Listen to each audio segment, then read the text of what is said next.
speedily. It is all a matter of perspective. The fact is that there is one reason and only one for writing or reading a biography of Jefferson Davis, and that is his quadrennium as leader of the Lost Cause. Without this vital element, few, if any, Americans would ever have heard of him or wanted to. Who remembers any of the secretaries of war prior to World War II? How many of the hundreds of senators and congressmen who have served in the past 2 centuries are truly worthy of biographies?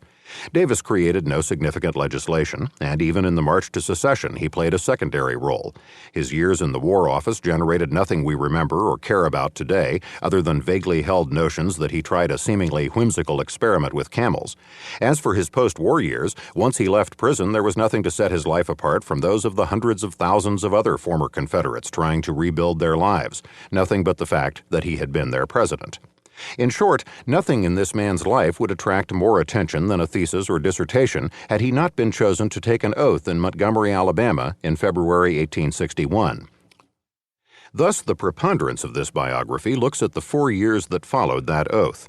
As for his pre-war life, it is chiefly important only for what it reveals of the making of the president in 1861, how his attitudes and values developed, and how his character took shape in the fashion that left such a distinctive mark on the Confederacy. It is for this reason that his early years are so important, including the West Point and Mexican War days that distinctively influenced his thinking on military matters.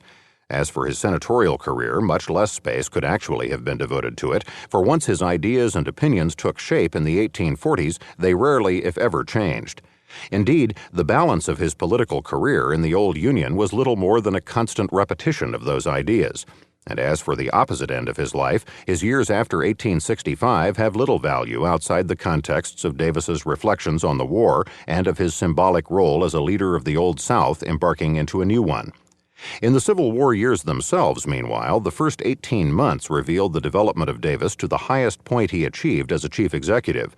By the end of 1862, the decisions, the strategies, the appointments, and the loyalties and antipathies by which he would conduct the balance of the conflict had been set in place. This book is a life, not a life and times.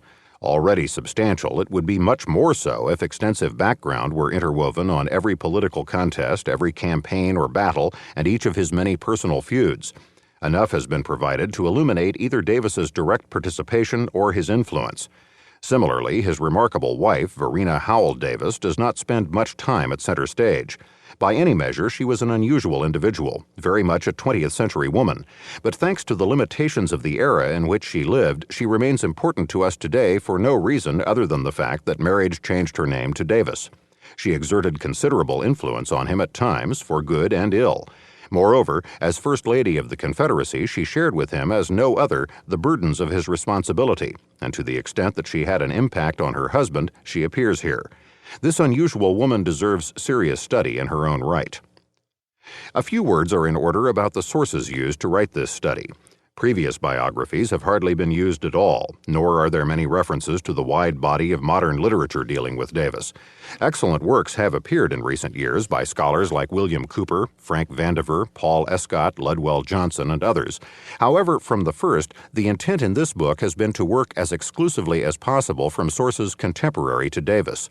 Should this portrait, which emerges directly from the man himself and those close to him, uninfluenced by the opinions and theses of other latter-day historians, in large part agree with their own conclusions, it is because we have looked at the same raw materials and drawn the same lessons. Similarly, little reliance has been placed on the later memoirs and reminiscences of Davis's associates, for most are unreliable, either tainted by extreme partisanship or expressions of extreme prejudice. Happily, the superabundance of Davis correspondence for so much of his life means that there is little need to rely on other sources for more than corroboration and color. The editors of the Papers of Jefferson Davis Project at Rice University estimate that perhaps 50,000 such pieces of correspondence have been located, with more coming to light continually. Indeed, it is to those editors, Linda Laswell Christ and Mary Seton Dix, that the greatest debt of gratitude is owed, for this massive work could not have been done without them. For more than a year, their hospitality and encouragement have been nothing less than exceptional. They have freely opened their staggering collection of Davis papers from all over the country almost without reservation, providing the most comfortable of working quarters and the most delightful of companions, all while continuing their own work, which has set such a high standard for documentation.